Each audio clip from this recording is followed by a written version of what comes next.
دنیا بھر میں جیو ایکسپریس نیوز کے ناظرین کو اپنے نیوز کاسٹر مجین حسین بلال کی طرف سے السلام علیکم۔ خبر شامل کرتے ہیں ضلع منڈی بہاؤدین سے، جہاں ڈپٹی کمشنر منڈی بہاؤدین طارق علی بسرا کا محکمہ لائیو سٹاک کے زیر اہتمام گھریلو مرغبانی کے خواہش مند حضرات کو پولٹری کے یونٹس تقسیم کرنے کی تقریب سے منڈی بہاؤدین میں خطاب۔ ڈپٹی کمشنر طارق علی بسرا نے کہا کہ وزیر اعظم پاکستان عمران خان کا منصوبہ برائے گھریلو مرغبانی کا مقصد عوام کو معیاری اور کم نرخوں پر سستی پروٹین کی فراہمی ہے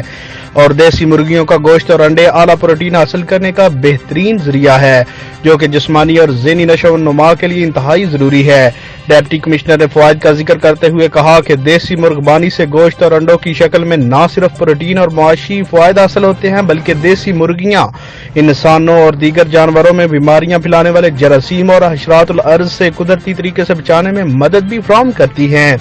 اس موقع پر additional director livestock doctor Muhammad Mumtaz Baig نے ڈپٹی کمشنر کو بتایا کہ ضلع کی تینوں تحصیلوں میں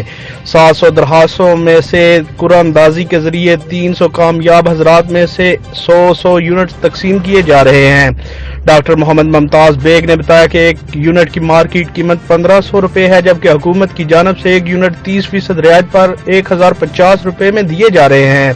انہوں نے بتایا اس اسکیم کے تحت مرغیوں کو تمام بیماریوں کی ویکسین اور ڈیوارمنگ کا مکمل کورس کروا کر صحت مند مرغیاں خواہش مند حضرات میں تقسیم کی جاتی ہیں۔ کیمرہ مین نوید افضل چرنڈیا کے ساتھ رپورٹ شاہد سامل، جیو ایکسپریس نیوز، منڈی بہاؤدین۔